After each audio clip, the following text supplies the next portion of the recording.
Hello साथियों, नमस्कार। आपके अपने YouTube चैनल चालियस मास्टर डे में हार्दिक अभिनंदन व स्वागत। आज हम बहुत ही महत्वपूर्ण तुलसीदास के कवि परिचय और साहित्य परिचय के बारे में अध्ययन करेंगे। तो यह क्लास सभी के लिए बहुत ही महत्वपूर्ण रहने वाली है, क्योंकि तुलसीदास जी हैं वो इतने महान और अच्छे लेखक होकर कवि माने जाते हैं। तो हम आज उनका अध्ययन करने वाले हैं। कक्षा 10, कक्षा 11 और कक्षा 12 चाहे हिंदी अनिवार्य हो, ये साहित्य इन सभी में तुलसीदास जी लगते हैं। और इनके जन्म से संबंधित, उनकी रचनाओं से संबंधित या उनके संपूर्ण कवि परिचय, साहित्य परिचय से संबंधित प्रश्न पूछे जाते हैं। तो आप अच्छी तरीके से इनको देखें। क्लास अच्छी लगे तो लाइक करें, शेयर करें और अपने दोस्तों के साथ भी इस क्लास को शेयर करें। तो तुलसीदास जी है, तुलसीदास जी का जन्म अगर निकालना हो तो ट्रिक के माध्यम से निकाल लेंगे। तुलसीदास जी ने कहा था कि 15 दूनी 30 नहीं, 15 दूनी 32 होते हैं। तो 1532 में इनका जन्म हुआ था। इतना याद रखना है कि 15 दूनी 30 होते हैं, मगर तुलसीदास जी ने ऐसा कहा था कि 15 दूनी 32 होते हैं। बांदा जिला, राजापुर गांव, उत्तर प्रदेश में उनका जन्म हुआ था। गुरु की बात करें तो नर हरिदास इनके गुरु थे और माता हुलसी देवी थी।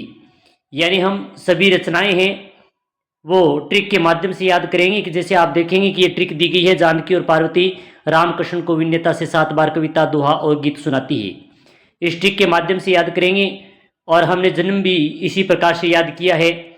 आप बात करते हैं आगे। माता हुलसी देवी, पिता आत्माराम दुबे, गुरु नर हरिदास जी थे, माता का नाम हुलसी देवी था और पिता आत्माराम दुबे थे। बात करते हैं तुलसीदास जी के बचपन का नाम तो राम बोला, ऐसा मान्यता है। एक किंवदंती कहा गया है कि इनके अनुसार कि उन्होंने सबसे पहले राम बोला था, तो इसी आधार पर इनका नाम है वो राम बोला पड़ गया। लालन पालन, इनका जो लालन पालन है वो मुनिया नाम की दासी ने किया था, इनका पालन पोषण किया था, ऐसा माना जाता है। बात करें इनकी पत्नी के बारे में तो इनकी पत्नी का नाम रत्नावली थी और यह भी बहुत विदुषी महिला थी। रत्नावली के फटकार से संसार त्याग कर विरक्त भाव से राम भक्ति में लीन हो गए तुलसीदास जी। इनकी बहुत ही महत्वपूर्ण और रचनाओं पर भी चर्चा करेंगे। इन्होंने काशी, चित्रकूट, अयोध्या आदि तीर्थ स्थानों का भ्रमण किया। यानी तुलसीदास जी थे काशी, चित्रकूट, अयोध्या आदि ऐसे जो तीर्थों थे उनका भ्रमण अनेक स्थानों पर घूम घूम कर करते थे और वहीं से ज्ञान अर्जन उनके द्वारा किया गया। रामचरितमानस कालजयी कृति तथा भारतीय संस्कृति का आधार स्तंभ माना जाता है। ये लाइन बहुत ही अच्छी है। यानी रामचरितमानस जो रचना है तुलसीदास जी द्वारा रचित है, ये कालजयी कृति मानी जाती है। एक बात ये, और दूसरी बात करें तो भारतीय संस्कृति का आधार स्तंभ भी ये ग्रंथ माना जाता है।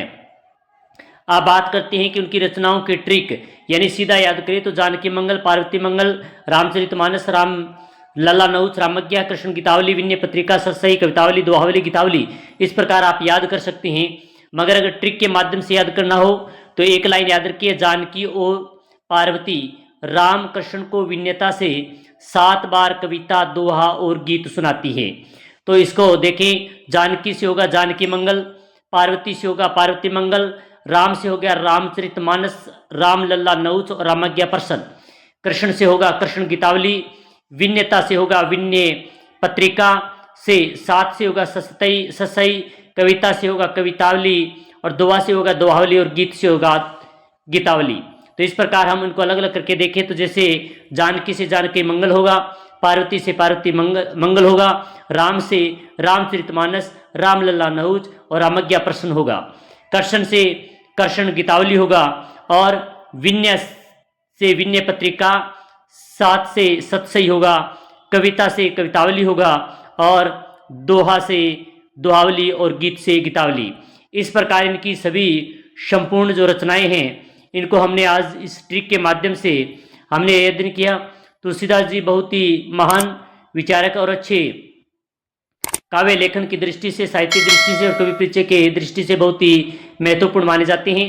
तो आज हमने इनके जीवन परिचय के बारे में, उनकी महत्वपूर्ण कौन कौन सी रचनाएं हैं और इनका जन्म कहाँ हुआ था, इनके माता पिता का नाम और उनके गुरु का क्या नाम था और इनके बचपन का क्या नाम, इसी पर हमने संपूर्ण चर्चा की। तो आप अच्छी तरीके से 1-2 बार इस क्लास को देखें। अगर 1-2 बार आप देखेंगे तो ये सभी रचनाएं वो कंठस्थ याद हो जाएगी। तो आशा करते हैं कि ये क्लास आपको बहुत अच्छी लगी होगी। अच्छी लगी तो क्लास को लाइक करें, शेयर करें और अपने दोस्तों के साथ ज़्यादा से ज़्यादा इस क्लास को भेजें, क्योंकि ये रचनाएं और ये कवि जो तुलसीदास जी हैं ये बहुत ही महत्वपूर्ण हैं। इसी प्रकार की महत्वपूर्ण क्लास के साथ फिर मिलेंगे। जय हिंद, जय भारत।